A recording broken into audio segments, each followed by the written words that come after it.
Banyaknya sampah yang dibuang sembarangan ke pinggir sungai memicu keresahan.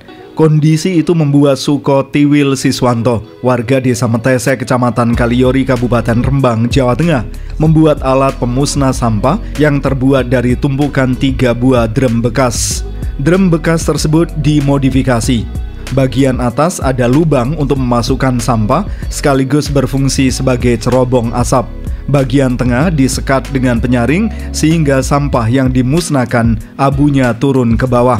Sedangkan bagian bawah terdapat lubang untuk membakar dan abu sisa pembakaran sampah.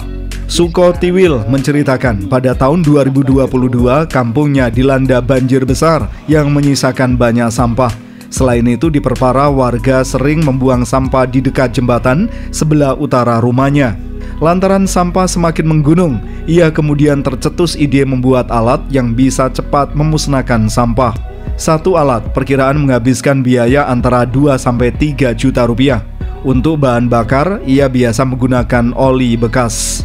Suko menambahkan sisa pembakaran sampah di dalam drum yang menjadi abu selanjutnya difungsikan sebagai pupuk tanaman, sedangkan asapnya dapat disuling kemudian diolah menjadi pupuk cair.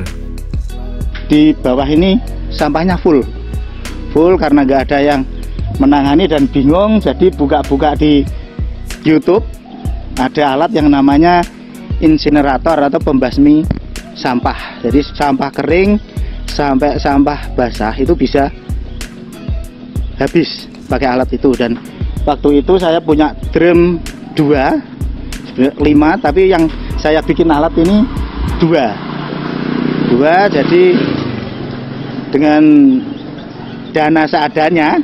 Untuk asap ini banyak cara, Mas. Jadi drumnya ditambah tinggi itu juga bisa meminimalisir asap lagi, dan bisa asap ini dibuat pupuk cair, Mas. Suko sendiri sejak awal menyadari pembakaran sampah juga menimbulkan efek negatif.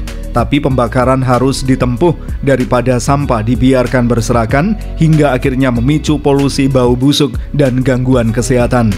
Sementara itu warga Desa Metese, Muhammad Majiin, menilai alat pemusnah sampah yang dibuat Suko Tiwil mungkin satu-satunya di Kabupaten Rembang. Ia prihatin di banyak lokasi warga membuang sampah sembarangan semakin sulit dikendalikan. Jika pihak desa sudah bingung mencari solusi, menurutnya alat membakar sampah bisa jadi alternatif pilihan dan cocok dikembangkan ke lokasi lain.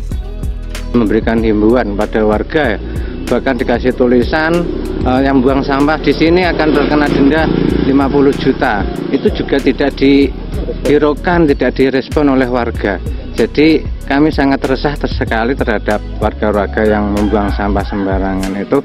Makanya kami sebagai warga berterima kasih kepada Mas Suko Tiwil atau yang biasa akrab dipanggil Tiwil Ronggowelang, membuat contoh percontohan pembakaran sampah atau pemusnahan sampah seperti ini.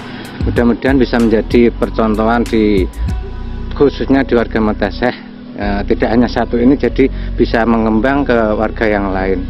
Tapi kalau sektor rumah tangga sudah mampu memilah sampah organik dan anorganik, setelah itu di-store ke bank sampah, menurut Majiin akan lebih baik.